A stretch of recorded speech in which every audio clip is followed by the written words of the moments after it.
ഒരു മാസത്തിനിടെ തലപ്പുഴയിൽ പലയിടങ്ങളിലായി കടുവ എത്തിയതോടെയാണ് ജനങ്ങൾ ഭീതിയിലായത്. വനംവകുപ്പിന്റെ ക്യാമറയിൽ ദൃശ്യങ്ങൾ പതിഞ്ഞതിന് പിന്നാലെ പലരും കടുവയെ നേരിൽ കാണുകയും ചെയ്തു. ഇതോടെയാണ് പ്രദേശത്ത് വ്യാപക തെരച്ചിൽ നടത്താൻ തീരുമാനിച്ചത്.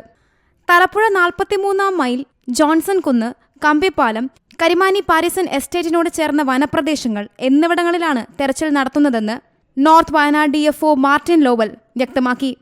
ഞങ്ങൾ ഇന്നത്തെ തെരച്ചിൽ ഉദ്ദേശിക്കുന്നതെന്ന് പറഞ്ഞാൽ മെയിൻ കാടുകളിൽ നിന്നും, വലിയ കാടുകളിൽ നിന്നും കടുവ ഇടയ്ക്ക് ഇറങ്ങി വരുന്നുണ്ട്.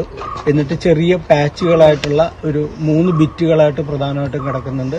കരിമാനിയുടെ ഒരു ബിറ്റുണ്ട്, അതുപോലെ തന്നെ കമ്പിപ്പാലമുണ്ട്, പിന്നെ അതുപോലെ തന്നെ നമ്മളുടെ പാരിസൺ എസ്റ്റേറ്റിന് അകത്തുള്ള കുറേ ചതുപ്പുകളുണ്ട്, പിന്നെ ജോൺസൺ കുന്ന് എന്ന് പറഞ്ഞ ഒരു ബിറ്റുണ്ട്. ആ 3 ബിറ്റുകളാണ് ഞങ്ങൾ മെയിനായിട്ട് ഫോറസ്റ്റിലെ കടുവ ഉണ്ടെങ്കിൽ അതിനവിടെ നിന്ന് ഓടിച്ചു വിടുക എന്നുള്ളതാണ് പ്രധാനമായിട്ട് ഉദ്ദേശിക്കുന്നത്. അടിക്കാടുകൾ നിറഞ്ഞ മേഖലകളിലും എസ്റ്റേറ്റുകളിലും RRT സംഘം പ്രത്യേക തെരച്ചിൽ നടത്തും.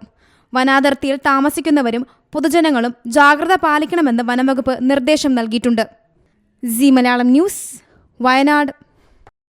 ഏറ്റവും പുതിയ വാർത്തകളും വിശേഷങ്ങളും വിരൽത്തുമ്പിലറിയാൻ സി മലയാളം ന്യൂസ് എല്ലാ ഡിജിറ്റൽ പ്ലാറ്റ്ഫോമുകളിലും ലഭ്യം.